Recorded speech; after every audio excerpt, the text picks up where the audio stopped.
All right, we're going to go ahead and get started.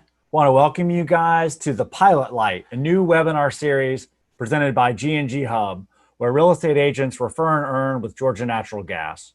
Remember, both you and your clients can receive up to $120 when they sign up with G&G. Visit gng.com/gngHub to learn and earn more. This webinar will be recorded and posted on our YouTube channel. Please subscribe in the links below. We'll share these again at the end, as well as send them out. But please subscribe to stay updated on the recording of this webinar, as well as other interesting and educational materials. You can go to bit.ly, it's bit.ly/GNGYT to subscribe to YouTube, and visit gng.com/gngHub to set up your free membership. It pays to refer with G&G. Get up to $120 for you and your clients too by visiting gng.com/gngHub. Each month, we're going to bring you a real estate industry expert to help you grow your own business by providing their personal tips and best practices needed for success. I'm your host, Lee Adkins, and I'm really excited to introduce Dan Corkill. Hey, everyone. Hey, Lee. Thanks for having me on.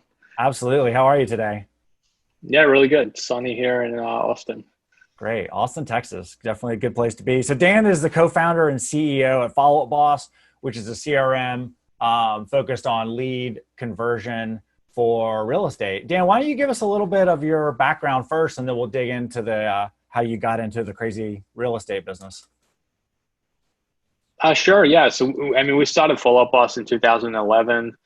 I'm originally from Australia. So, I guess growing up, I was always interested in, the internet and technology.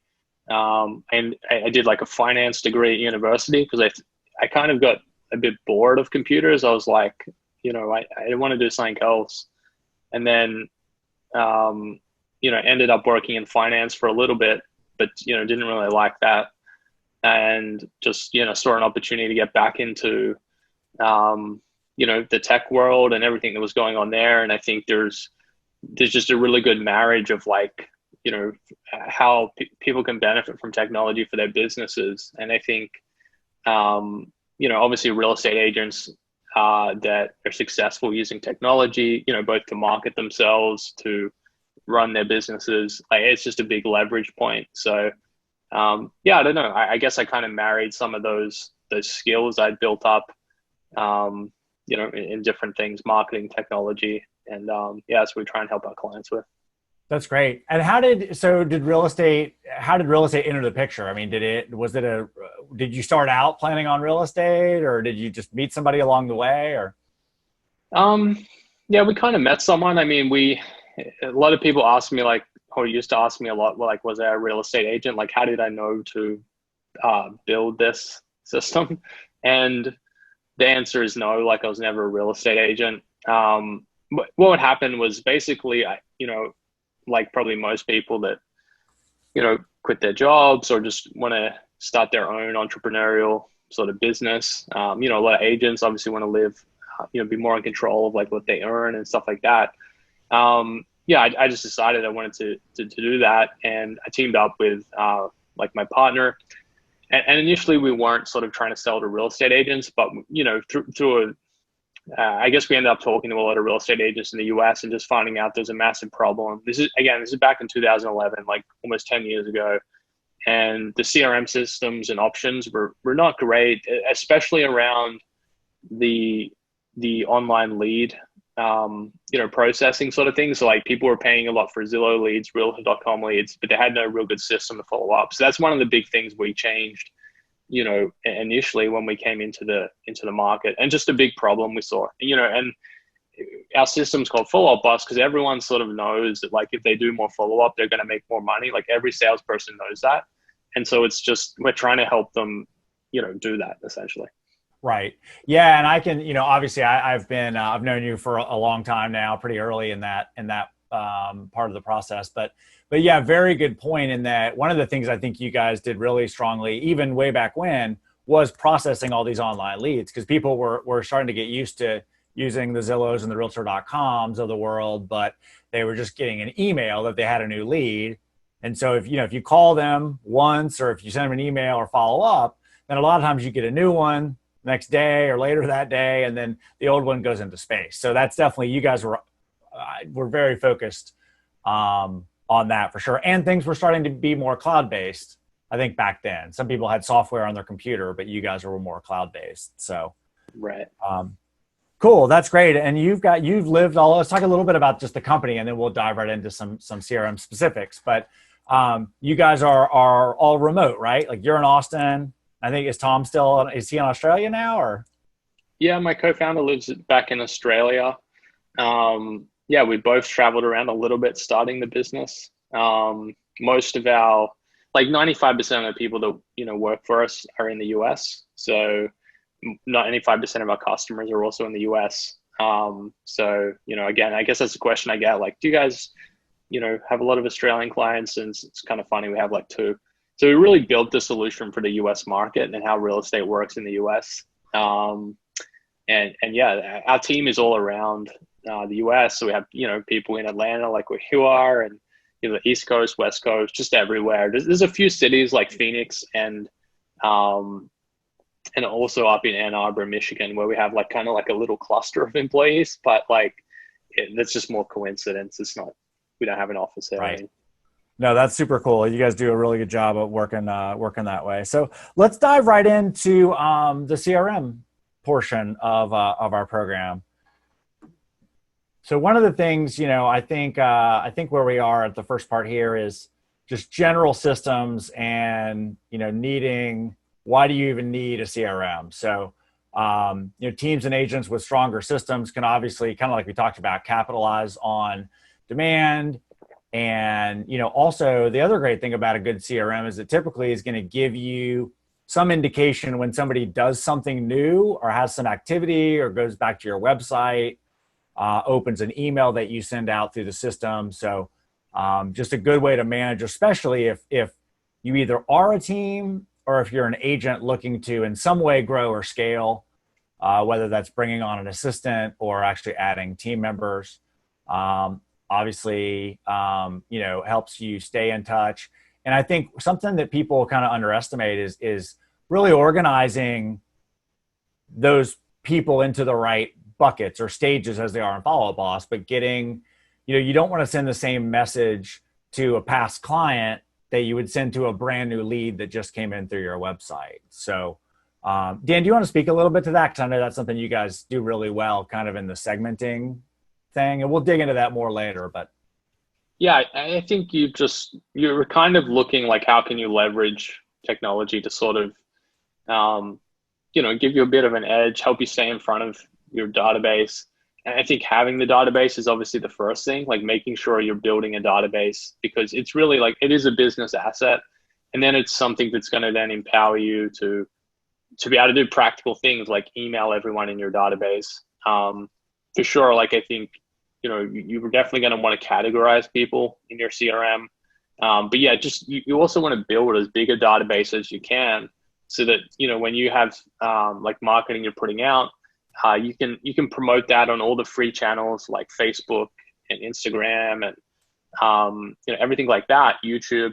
But like, you can also then email it directly to people, because as much as like social media has changed a lot, like, still being able to email people is very important. And like, it's something where, those platforms can change and go away, but like, email is something that you own. So yeah, I think it's just an opportunity for anyone not doing like a monthly email newsletter or something like that. Yeah, I would be thinking about like, what content could you be putting in there that maybe you're putting on social now, or just making a quick video and market update. Like, I think again, like, these are things which are free to do. Like, you're not going to have to go and pay someone thousands of dollars to do them. So yeah, I just think it's something like you should all be leveraging.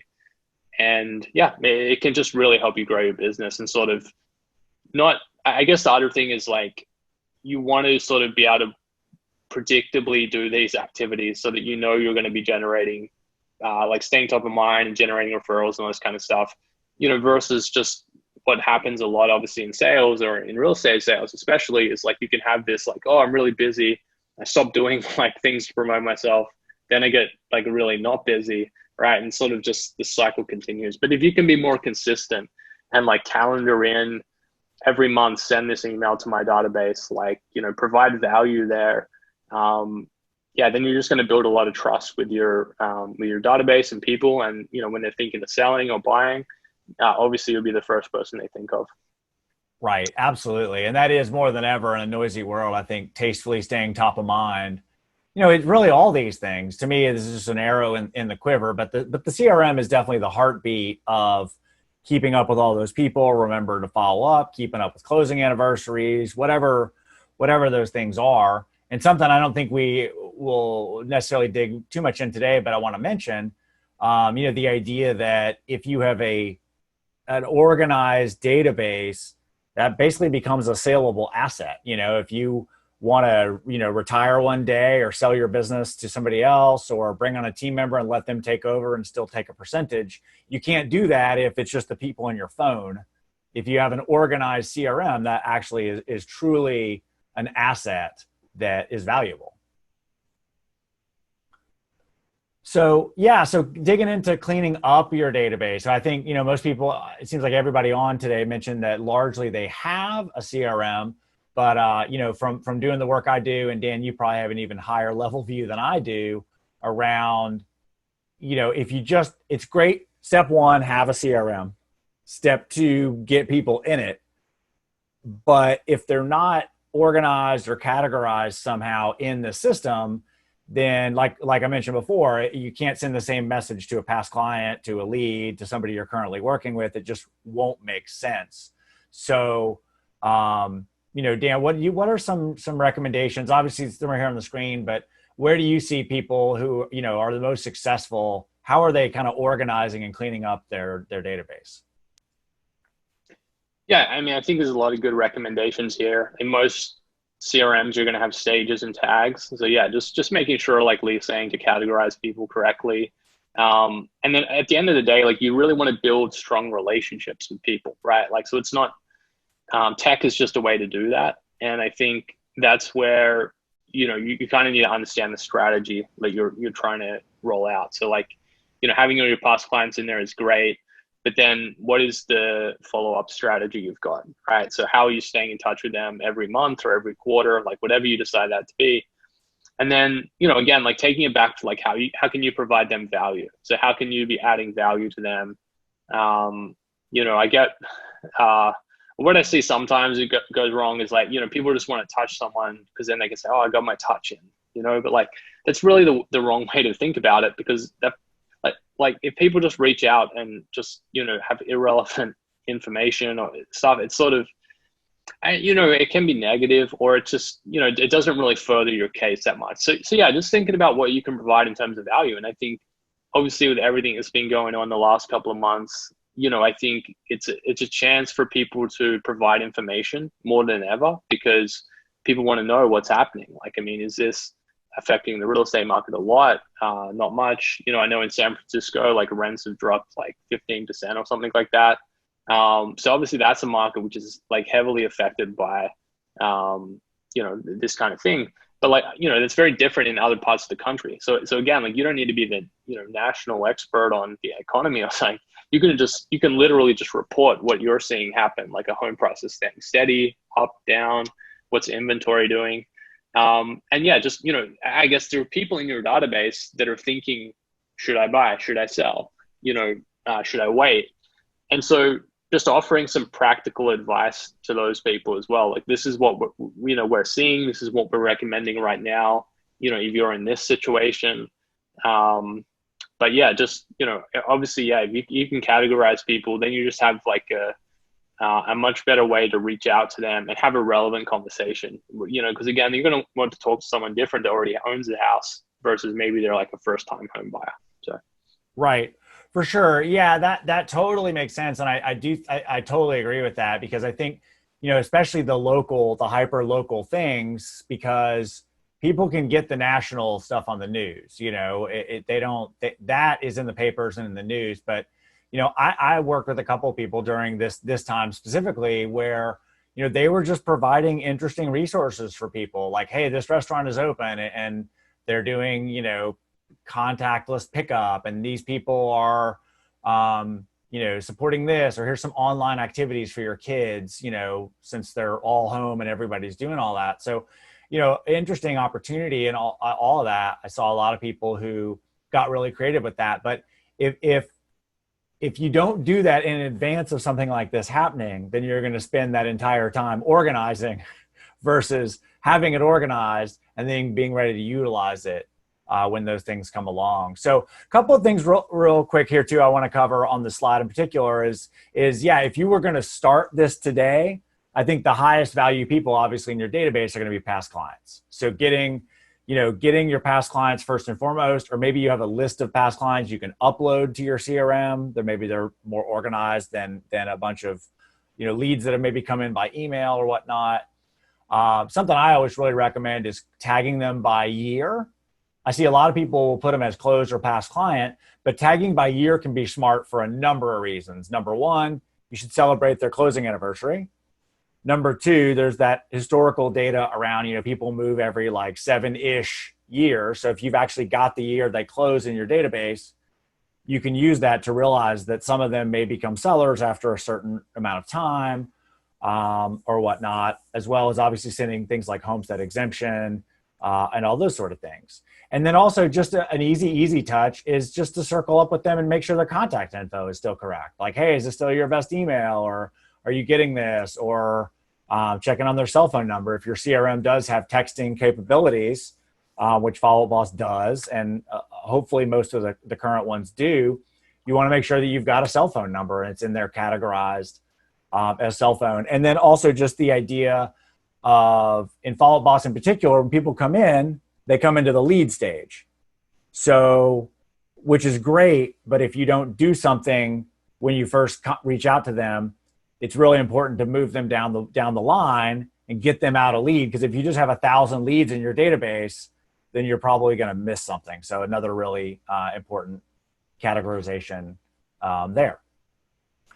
So yeah, and so again, obviously we're talking to Dan and we're using some Follow Up Boss examples, but largely, I mean, Dan, you've obviously seen some of the other CRMs. I mean, these are generally things you can do in any CRM, right? Yeah, like a lot of especially basic functionality, having contacts, tags, stages, like that's in pretty much every system. Yeah. Yeah. Can you explain a little bit more kind of how stages and tags work, or how they kind of interact in your system and in general? Yeah, sure. So like stages is just more high level, like, who this person is. Like, are they someone that's a current client? Are they someone that's a past client? Are they someone that's, a new lead where you're not really sure, like, are they looking to buy? Are they looking to sell? Are they just looking, So it's really about that high level categorization. And then tags just are a bit of more flexibility. So like, we've seen people use tags like, whiskey, which means that person likes drinking whiskey. Like this is someone that works very closely with their database. And, it's just more flexible things. So like you mentioned, like the year they close, stuff like that. So you've also seen people use like when they're thinking of buying, because, again, if you can just go into your CRM and see everyone is, thinking of buying in spring 2020, right? Like obviously that's a massively valuable, information point. So yeah, that's really, I guess, what those things are. You can generally customize them in different systems, so you can make it, how you kind of want. But yeah, you just want to keep track of everyone, and think about, again, like how are you providing value to people?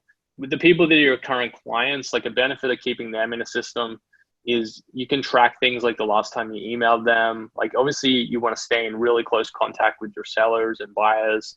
And just depending on how many you have, that can sometimes be easier to do with a system versus just, kind of winging it a little bit.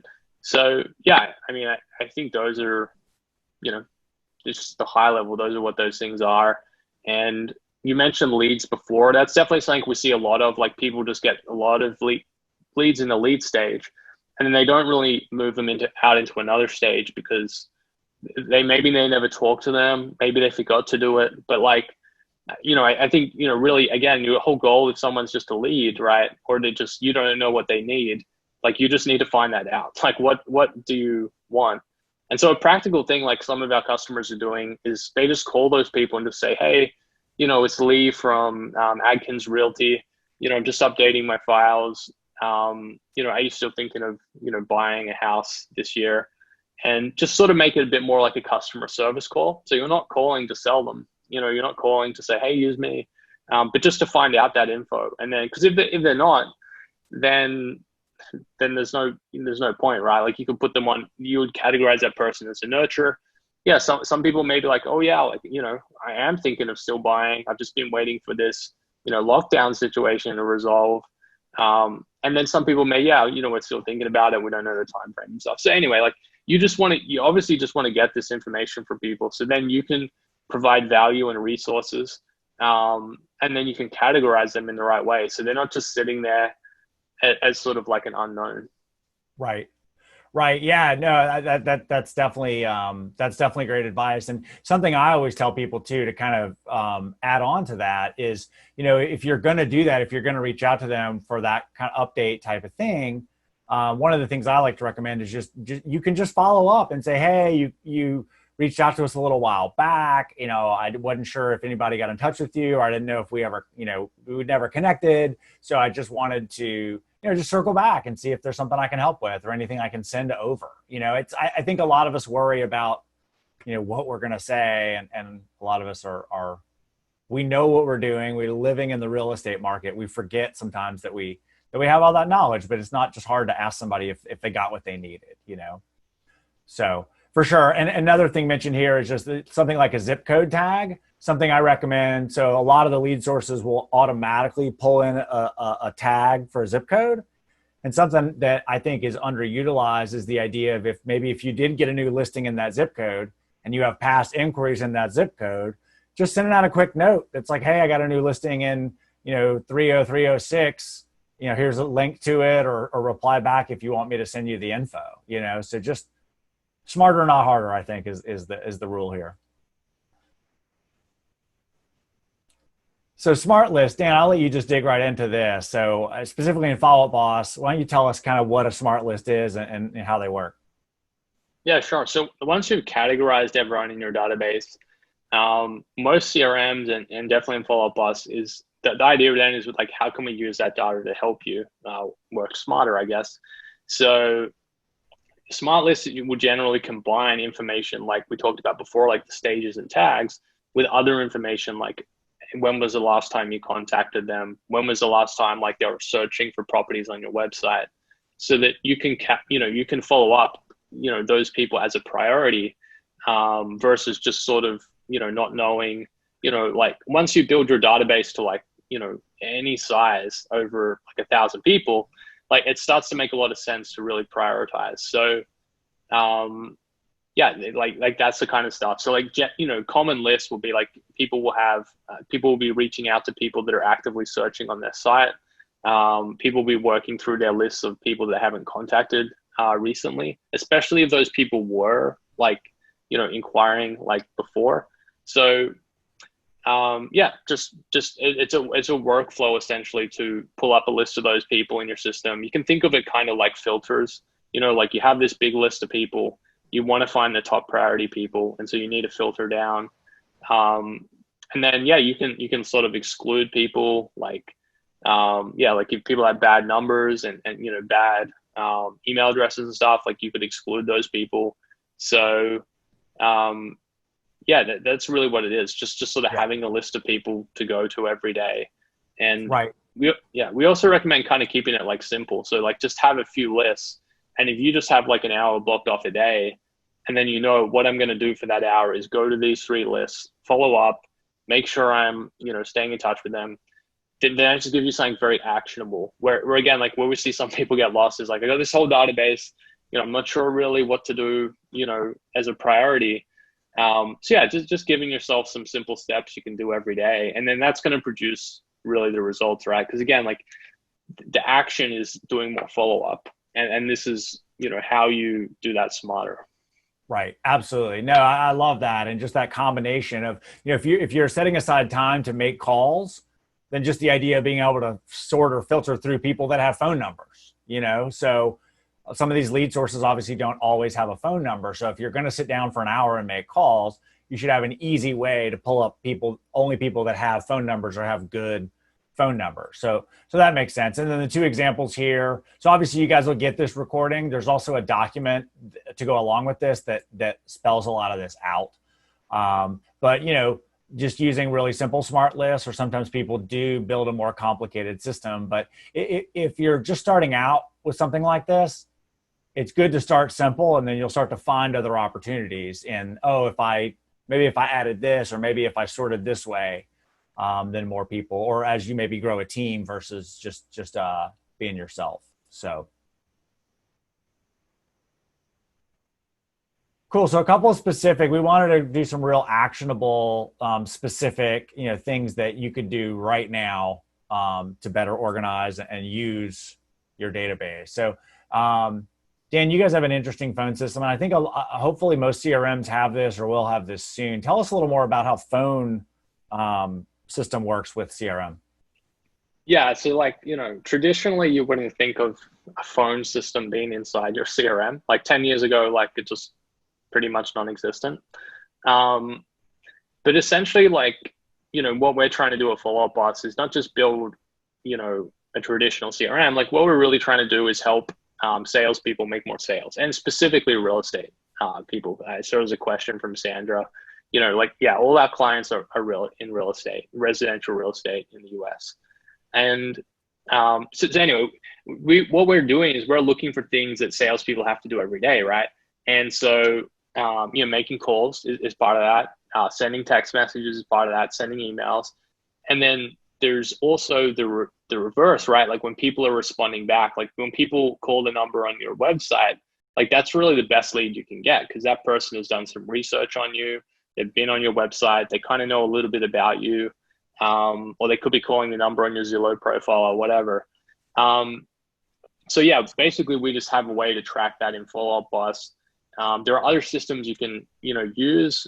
We've sort of been through that ourselves as a business, and there's just a lot of downsides to using an external system. Like a very important thing to have is caller ID, because when you call up, I don't want to be like, hey, this is Dan, who's calling? I want to be like, hey, Lee, or hey, Joey, it's just a much better customer experience, right?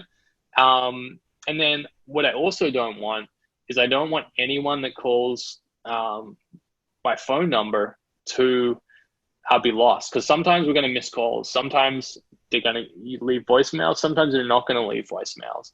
And so we track all that into our system, and you can see every single missed call. It goes into a workflow where you can't ignore it, basically.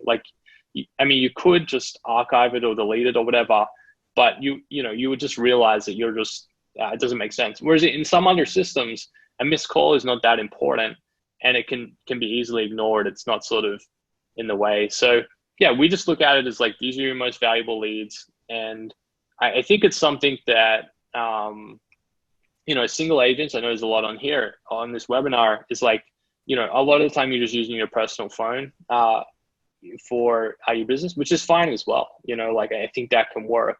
But again, it's just, you've got to make sure you're making that leap, especially those calls, they're not just becoming calls in your call log, and then you forget to put them in your CRM or anything like that. So the other thing which some people like, and some people want to do, is they want to have a bit of separation between their personal number and reserve that a bit more for clients and their family and stuff like that, and then their business number. So this is a way to do that.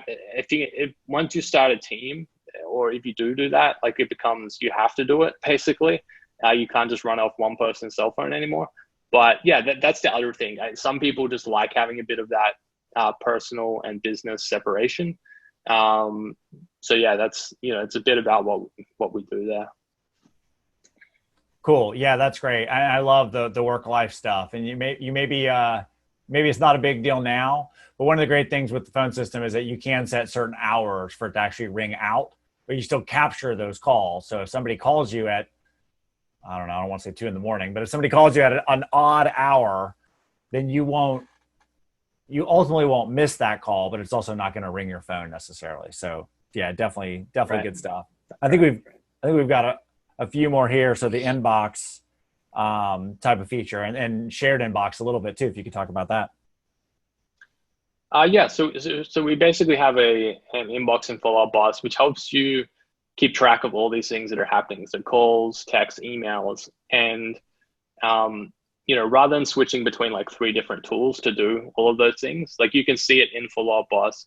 You can see also that person's like contact record. So again, like the context, like is this someone that came from Zillow a week ago? Is this someone that registered on your website? Is this a past client who's, calling or whatever? So just having all that context in the CRM, like that's kind of what we bring, whereas again, like if you just got a text on your phone, like you don't necessarily you can't necessarily just pull up that person's record. Like if you know who they are already, that's great. But if you don't, like now you're kind of in the situation of having to look them up. So yeah, it's just a way to centralize that. If you have a team, it enables a lot more collaboration. Like you can assign emails and phone calls and text messages to people and stuff like that.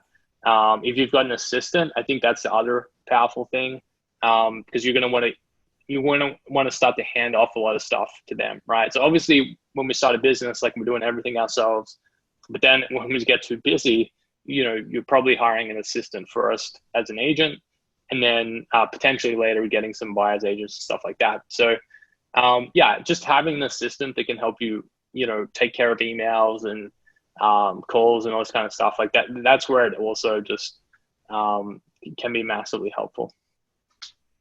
Great. Absolutely. Cool. And yeah, talk a little bit about the Pixel and this sort of, I think this is going to be something we'll be seeing a lot more of as well. Yeah. So one of the things we do is we give you a tracking pixel to install on your website. And what this does is it tracks where people come from to visit your website. So like Facebook ads, did they come from a Google ad? Which particular ads they came from? We just, we just saw most of the technology that does this is very expensive, and it's generally separate from your CRM. Whereas like you really want to be able to match up like the appointments you're setting from your marketing and all that kind of stuff back to your actual marketing dollars. So, follow-up boss, like we don't actually provide any marketing, lead gen services, but what we want to do is we want to hold your the marketing you're doing accountable to results, right? So yeah, we do a lot of tracking around marketing. We're also showing you again, like which people are on your website right now, what have they been looking at, so you can have better conversations with them. And then another part of it is we're actually just showing like a call to action on your site. So you need to make it very very obvious. Like this is something everyone could go and implement today, is make it very obvious how to get in contact with you. Like it's, when people want to do business, like they're probably going to want to call you or text you, right? And so you've just got to put your number out there. You've got to make it easy for people to reach you. And I just see that a lot in real estate websites, or I click on someone's Facebook profile and it's very hard to find how to contact them. Obviously on Facebook, I can message them, but like, people are not always going to do that, right? Obviously they don't know you. So yeah, on your website, just have a look at it and think like, if I was someone trying to call my number, like how easy would it be? Is it right in front of me? And that's just basically what we do with this call to action. Like we, immediately once people install this, they see more calls and texts coming in because it specifically says you can text me as well, which a lot of people want to do. So that's another thing. Again, you can just go and change it on your website today. Make your phone number more prominent, and you can write in there, call or text me, right? So people are doing either of those things. But yeah, that's kind of what we're doing there. We've got a bunch of other stuff we're sort of developing on top of that. But yeah, you kind of want that tracking, especially if you are doing anything with your website, you're generating leads there. And if you're not, it could be a bit of an opportunity, because like, even if you're like, your website is not a massive lead driver for you, like a lot of people I bet are going there to check it out before they call you. So again, when they go there, you want to make it easy that they can see how to, and like how exactly you want them to reach out. Right. Perfect. Yeah, that's great. So yeah, starting conversation. So Dan, can you just give a couple of like high level, um, oh, we went one ahead. Can we go back? Yeah. Just some ideas of like starting conversations. You and I have talked about this a bit before, but just what are some, and we talked about it a little bit earlier, just in the, is your contact info updated, but any other Yeah. recommendations on how to start? Yeah, I mean, what we mentioned before, like, yeah, just making sure, like, you know where they're at. I think on the mass level, doing these things that like market updates, video is obviously super powerful. Like, probably the number one thing you could be doing if you're not already is like putting out video both to your email list and your social media. It doesn't have to be like super high production value, but yeah, again, just thinking what valuable info can you give to buy people thinking of potentially buying and selling. Um, you know, yeah, I recommend that. We integrate with BombBomb, which most people are probably familiar as like a video email platform. So, you could obviously be putting in the effort to do personal videos to people as well. I like that. You can be reaching out to, again, like if you know in your CRM what people are looking at on the website, you can be reaching out like, hey, I think you might like this. I think, do you want to go and see any of these properties you've just been looking at? Don't overcomplicate some of that stuff. And then, we're also doing like a weekly sales training with a real estate coach, Dale Archdeacon. And, he's working with a lot of our customers on like how they can update their messaging, in these changing, times and everything like that. So, yeah, again, I think you just really want to be providing value. I think video is a great way to do that. And yeah, just provide enough information, work out where your cadence is, and, go from there. Then obviously, like when you're getting new leads, you're going to want to just prioritize speed to lead. Like we have some people that spend $1 million a month on leads, and just for their one like real estate business, and like the only thing they're focused on for the last like pretty much 10 years is speed to lead. Because if you think about it, like whenever you want something, you want it now. Like that's what we're trained to do, like with Amazon and all this kind of stuff. Like if I've got a problem in my house, like the plumbing's broken, like, I just want to get in contact with the plumber as fast as possible and have them come and fix the problem. And it's not to say that real estate is exactly the same, but, when people want to get in contact with someone, they've made an inquiry on Zillow or wherever. They aren't looking for help, in 5 days or the next day or something. They're looking for someone now. They've probably been thinking about reaching out for a long time, and now they want to have a great experience, right? So, yeah, I'll just say speed to lead on your new leads. Just, it can't be like emphasized enough, really. Yeah, absolutely. I think everything's kind of on demand now. So even more, it's like, hey, we need this now. So cool. Let's go over a couple of the things that people should look if they are shopping now. Like here's some things to think about when you're comparing. So some of the things which we're excited about that we've launched recently is group texting. So, sort of like we have two-way texting built into our system, which is great for, again, keeping track of all these conversations, keeping track of the last time you reached out to someone. One of the downsides of doing that through CRMs has traditionally been you can't do a group text, which it becomes a problem if you've got, you're obviously dealing with spouses and all those kind of things a lot of the time. You also generally want to make introductions to lenders and things like that.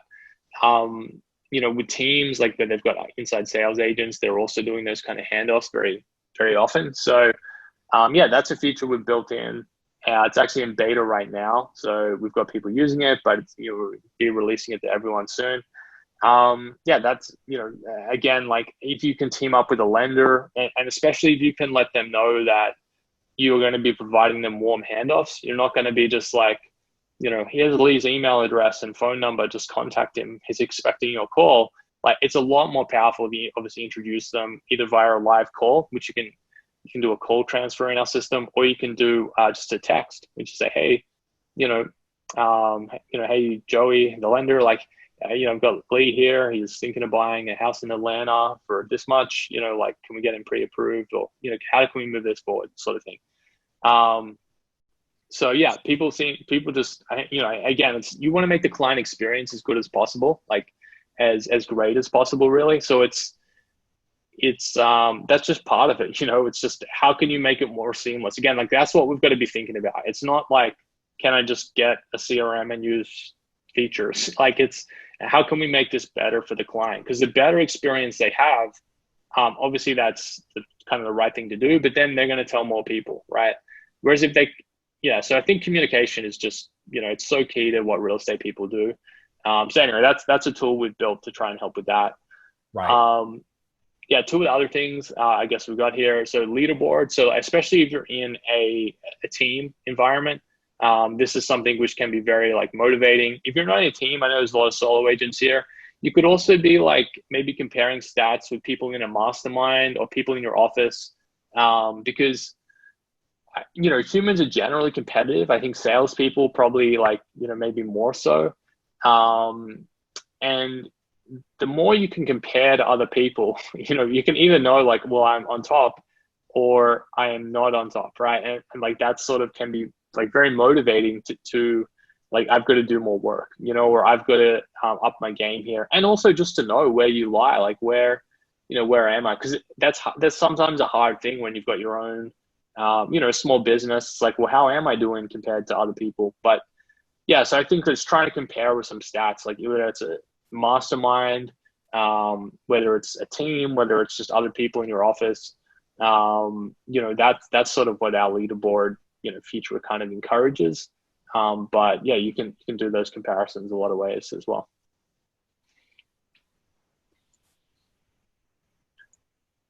Great. You want to talk a little bit about content? You and I have definitely had this conversation around the idea that if you're creating some good and interesting content, whether it's a market update or, we obviously talked with Eric not too long ago about what he was doing, but just the idea that if you are creating good content, it should go everywhere. It can be written on your blog. You can make a video of it. You can email that video out. You can put it on YouTube. Like, what are you seeing some of your people doing content-wise that's working?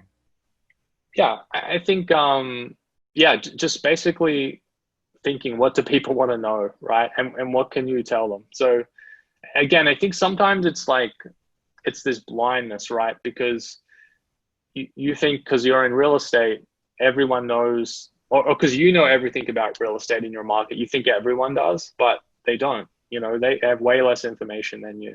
So I think, trying to think like, or even just asking your audience, hey, what questions do you have? Like listening and writing down, what are like when you speak to someone in your market, what are the questions they ask you about buying or selling? And then you make videos based on those, so you make them based on the actual questions people have. And then, this become really relevant. So market updates, again, like, you're probably hearing that, like, what should I do? What do you recommend? What's happening in the market? So, again, just answering that. And instead of just answering it one-on-one on a phone call, you're basically just making a video where, again, like you're getting leverage. So if 100 people watch it, great. If 1,000 people watch it, that's awesome. So you're really getting in front of a lot more people and sort of leveraging your time and expertise instead of just you can give the same person information to one person, but that's not really doing as much for you. So I think we've got a couple of other ones here. I think so. On the next slide. Yeah. And again, like they don't have to be high. I've got selfie one there. Like it doesn't have to be high production value. Like, I kind of subscribe or I'm on like a lot of different real estate people's lists. And again, like sometimes the advantage a small business has is it's about you, right? So it's like, it's Lee, it's Dan, it's Joey. It's like, it's the actual people that are there, and people want to do business with people. So like, the more you can sort of get yourself in front of people, and video is the most powerful way to do that. That's where you sort of start building that relationship, even before maybe you've talked to them personally. So I would just think like try and play that advantage, to the max. Whereas like, people don't, I don't know, a mistake some small businesses make is they try and look bigger than they are, and that's the wrong way to go about it. Like people want to do business with people. And so, yeah, just put yourself front and center, I would say. Yeah, no, that's great advice. And it's funny, there was a session a good while back that was actually sponsored by G&G, where the speaker was telling a story about, and this is probably seriously 6, 7 years ago, but was telling a story that she coaches softball, and she was out at a softball game, literally coaching a soft or about, between innings or about to start or whatever. But she got a lead that came in, and she took a video on her phone standing on the softball field that was like, "Hey, I got your request. I'm out, with my, little girl playing softball right now, and love to connect with you guys. Would it be okay if I just reach out tomorrow?" And they were thrilled out of their mind. They got a quick response. They literally could see that she was actually at the softball field. And so they were just like, yeah, wow. No one else answered us with the video, or no one else got back this quickly. So sometimes it can just be using that in a way that's right for you and setting the right tone. And like I just want to reiterate what you said, Dan, like just the idea of connecting with the human. Sometimes we call people leads and we see, oh, it's just another lead. But the idea that, I'm a human, there's another human on the end of this email or notification. I think sometimes we forget that. And that's something we should not forget. So we already mentioned the bomb thing. So yeah, go ahead. Yeah. People just, sometimes the fear of reaching out to someone, in any kind of sales is like, that someone's going to sell me. Like, I don't want to be railroaded into something like this sort of, right. I've been looking at buying a car recently, and just, it's a bad experience, like it makes me just want to buy a Tesla or something, but there's such a wait time, and, it's obviously expensive. So it's like, yeah, I think there's just, you kind of want to disarm people, but just being helpful, and again, a video is a way where, again, like if you're passing on some useful information and they're starting to see you and hear you, and, they start to have a connection with you versus like maybe they've got some other people emailing them.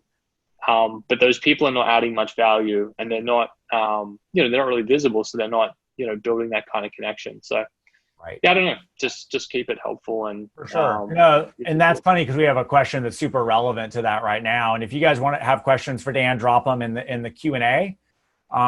It's best if you put them in Q&A, because then we can actually answer them and mark that we answered them. But somebody just asked how much is too much outreach or contact, especially if a lead doesn't respond initially. Yeah, it's a great question. I mean, I think there is a point where it's like, it's too much. I think the better you are at coming across as helpful, that's going to make a massive difference. So it's, I don't know, it's like, yeah, the more salesy you come across, that may turn people off. So I just think like continue to reach out, continue to add to be helpful. What some people do towards the end of their follow-up campaigns is just, sometimes they make a joke about it. Like, I just want to check, like, did something, really bad happen to you? Are you okay? Like, and I don't know, like some of those I think are overdone. Like they're sort of, they rub me the wrong way. It's like they're trying to guilt you into responding or whatever. But, I think some of them can also be good because legitimately you just want to know. So yeah, I think just early on, just trying to be helpful. Ask like, what channels would you prefer that I reach out on? Do you want me to just email you? Do you want me to text you? Do you want me to call you? Because I think sometimes like people are trying to do all the channels, and then like that can be a turn off. Like, I should do a blog post or something about this car thing, but like there are some people just blowing up my phone, and I'm like I'm busy. I'm not going to take a call where, I don't feel like you're going to add much value. And yeah, just email me the info, like that's what I wanted. Right. And so, when I asked for some people to email it, like one person did, but it just wasn't very helpful. It was like, 2 lines, like this is the price we could do it for. So again, you just got to think about the consumer experience. Like I don't think there can be too much necessarily, as long as it's really helpful. And at some point you're going to want to stop following up personally with them and just put them on a nurture thing. So again, like that's where they're getting your monthly marketing newsletter. You're trying to connect with them on social and all that kind of stuff. So you're not, you can move to that phase where again, like let them be the sort of person who responds back and sort of comes inbound.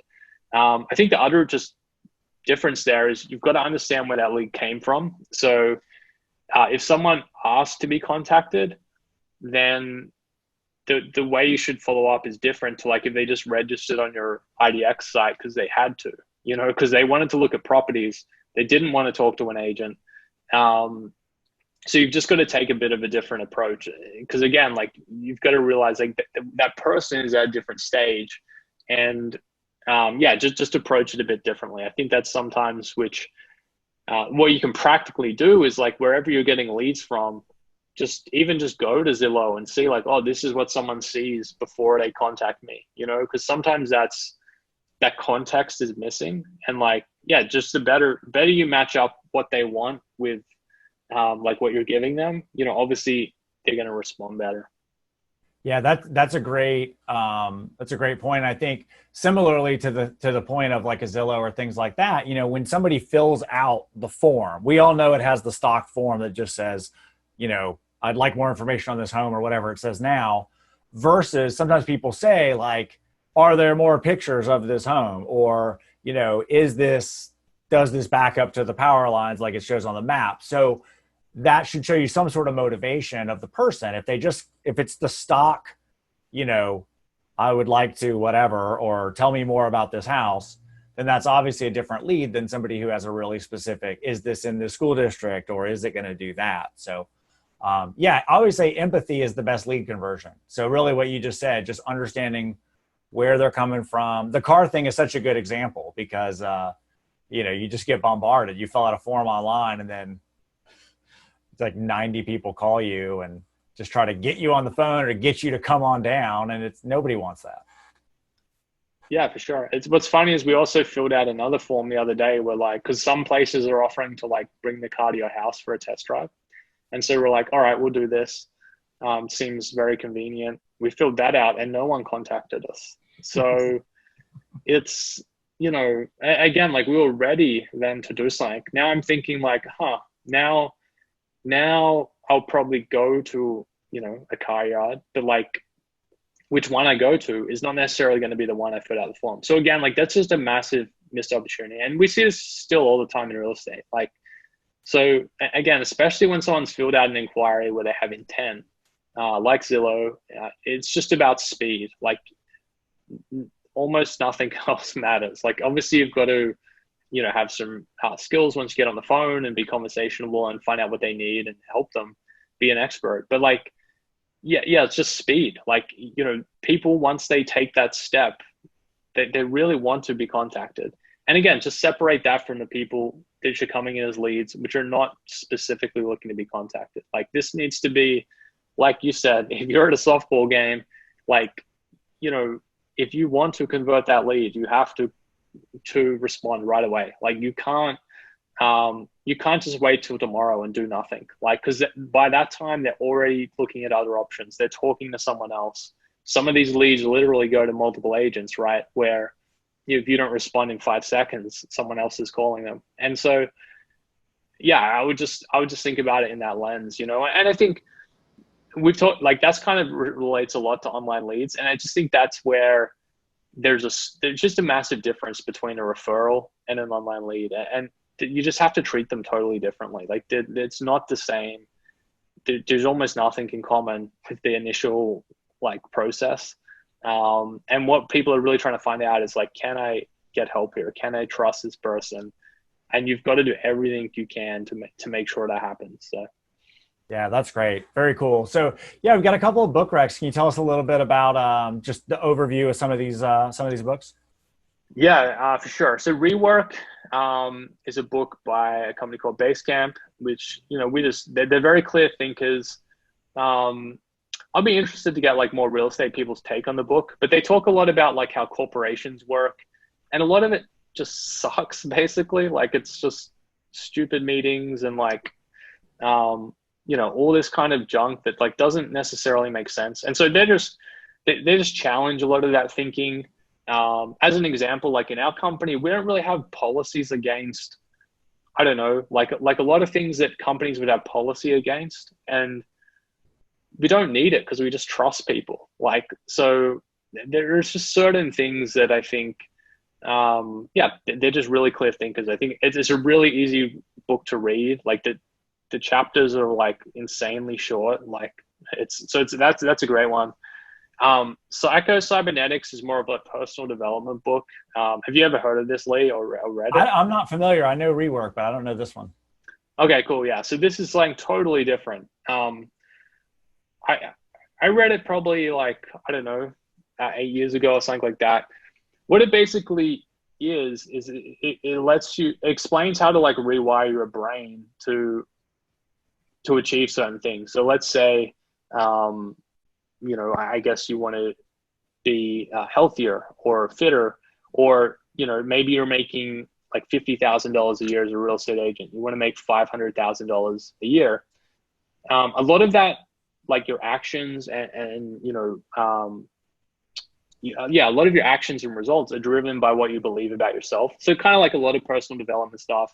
But there's actually just a process in there you go through, and you sort of, you visualize it, you say like, how you would do it and all this kind of stuff. So anyway, it's a pretty in-depth book. I mean, obviously there's a lot of other like personal development stuff out there, but that one, it's definitely like a classic on, and that kind of stuff. Cool. And then I got 80/20 sales and marketing. So Perry Marshall, it's just a lot of good, marketing and sales advice. And, a lot of it, I love just the 80/20 part. It's, you don't need to be like this expert, perfect copywriter and all this stuff. But if you can understand the basics and the 80/20 of messaging and like hooking people and writing good subject lines, like, using like convincing things in videos and stuff like that. So yeah, I think again, like that's an easy read as well. I think probably at least a few practical things you could be doing to, just to improve your business. Cool. Great. Well, we really appreciate your time. Thanks for being on and answering questions and taking us through. So the recording will be available. We'll email it out to everybody registered. Be sure that you also click the links below or go through the links below to subscribe to the YouTube channel or be a member. And Dan, thanks again for being on. Really appreciate you. Yeah, thanks guys. Thanks, Lee. See ya. Thanks for joining us today. And remember, it pays to refer. Get up to $120 for you and your clients. For details, visit gngcom/gngHub. Also, please subscribe to our YouTube channel and visit the Hub for more materials, the recording from this session, as well as additional resources to help spark your business's success. You can visit bit.ly/GNGYT to visit and subscribe to our YouTube channel. And again, visit gng.com/GNGHub to become a member for free today.